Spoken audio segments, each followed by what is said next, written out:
करणार आहोत. चला तर मग सुरू करूया. त्याने 6 तास मी भिजू ठेवलेले आहे. आता त्याला उकळायला टाकूया. आपण स्वच्छ धुवून घेतलेले आहे. त्यात तेजपत्ता टाकून घेऊया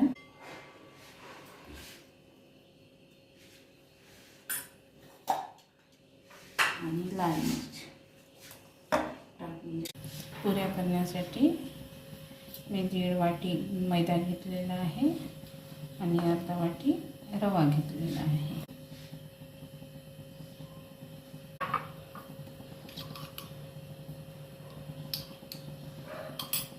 याला आपण मळून घेऊया.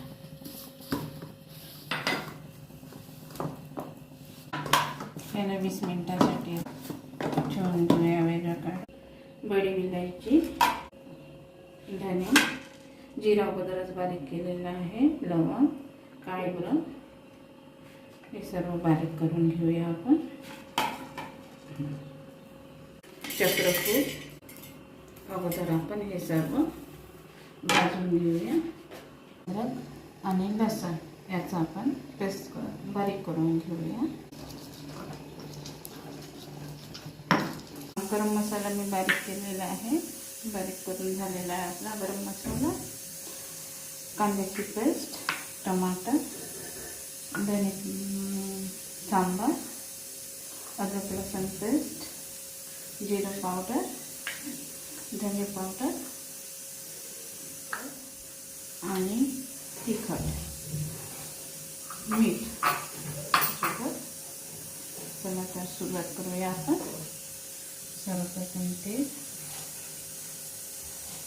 2 चम्मच, नंतर टमाटर 2 घेतलेले आहे.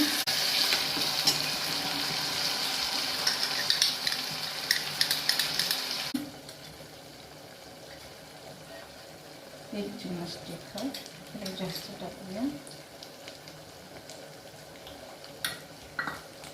हळद उकळत आणि टाकलं असल्यामुळे थोडी हळद टाकते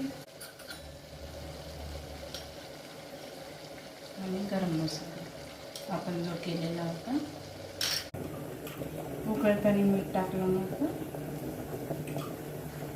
आता मीठ, पाणी गरम आहे. आपण जे टाकलं होतं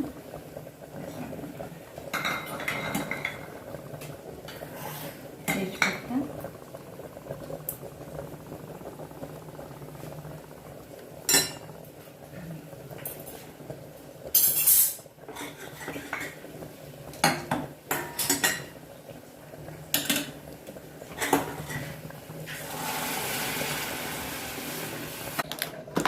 झालेली आहे. आता छान पुऱ्या लाटून घेऊ आपण. आता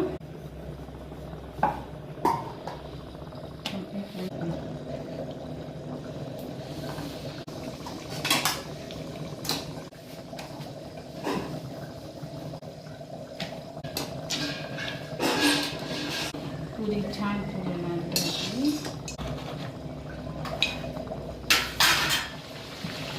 अशाच आपण सर्व करून घेऊया.